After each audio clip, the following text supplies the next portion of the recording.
A position I often get asked about a lot, especially when we're running like women's self-defense classes, is if someone's inside your closed guard, they're choking you, they're hitting you with punches, like how do we get out of the situations? And there's a lot of people that put out some good content, and then there's the ones that put out some stuff that I'm kind of like, is the average person going to know how to do that? We got to kind of know who our audience is, right? If I have someone that's in guard choking me, right? The last thing that I'm going to be teaching someone with minimal experience under stressful situations like this is how to work off on these angles, throw these legs up, and break their arm and get into an armbar. Is this effective in regards to controlling and dealing with that situation? Absolutely. But I've got 10 plus years of grappling under my belt. I've got a lot of training there. I know how to handle these situations under stress. But somebody that's walking in off the street or has just taken a few classes, you're never gonna remember that stuff. So I wanna go over a complete like closed guard defense system for the average person. And the only thing that you need is the will and the urge to fight and protect yourself. So let's talk about this in two ways, right? We have to understand that two things are going to happen. Either this person is going to be postured or the person is going to be broken down. Our goal ultimately is to get back to our feet and get away, or get on top and stay on top. Because again, if I'm able to control a top position at any point, I'm able to pop back up to my feet and we go from there. If we're talking like simply from a choke, right? Two-hand choke type situation, the biggest thing I need to do is get this grip off. I'm not looking to like hold them down. I can. I've also seen like the people that like start working all these different like arm bars and stuff from here. Again, simple, effective stuff that people can do under stress with minimal training. So the first things first, if he's driving into me, you always have the option to kind of like swim underneath a little bit. You have to be aggressive with this. I can't just kind of like half-ass push these, but I'm going to look to clear and get their arms all the way down the ground like this. At this point, I am fine with you grabbing and holding this person in and keeping them close and tight like this. From here, I can do a lot of damage. Again, if we're talking fighting for your life, a sexual assault, domestic violence, anything like that, start biting. Like this is a perfect opportunity to literally like get in here and just start biting and doing damage if you feel the need, and that's like what calls for that situation. There's nothing wrong with that. I also have the ability to sit here and just start kind of working elbows. Yes. Are these dangerous areas to hit the back of the head, the top of the head, behind the ears and stuff? Absolutely. But again, let's understand the circumstances. I'm fighting for my life. I'm fighting to get up and out of the situation. So I'm going to keep my grip nice and tight. I'm going to hold them down nice and tight. And I'm just going to sit here and work these elbows, knowing that this person is going to be trying to fight and get out of it. That's fine. I'm working this damage.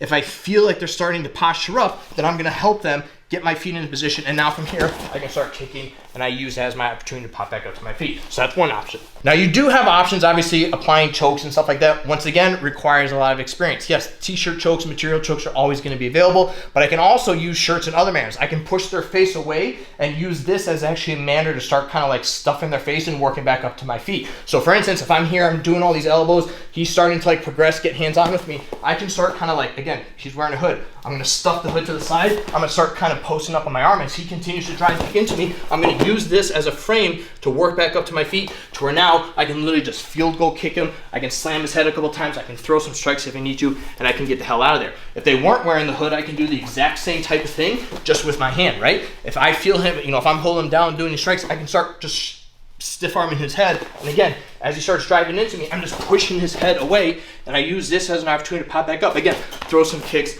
and we get the hell out of there. Sweeps are also another option from here. Again, once I've been able to break their posture a little bit, again, work these strikes, whatever you need to do, but I need to maintain this broken posture. What I want to do is I'm going to take one arm, look to feed to the inside of their thigh. To help me do that, I can also shift my hips off at an angle a little bit. So if I'm able to hold this person down, maybe I have an arm trapped as well. I'm going to post, shift my hips a little bit. I'm going to look to scoop underneath the arm, pull this nice and tight.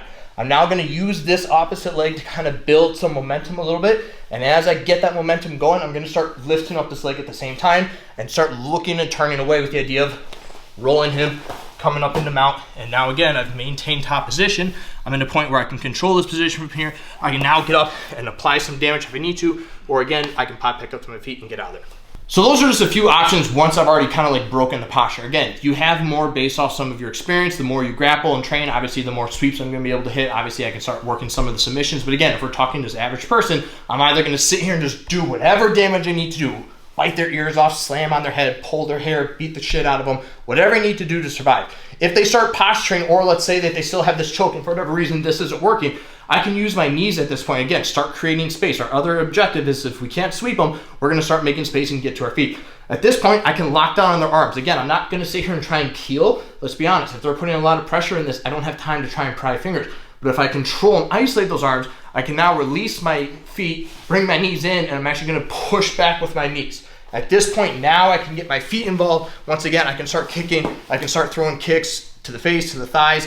If he's immediately pressing back into me, like I can stay in a good ground pounding position and now just kind of work from here. Or if he managed to take a good kick, then I can use that as the opportunity to again pop back up to my feet.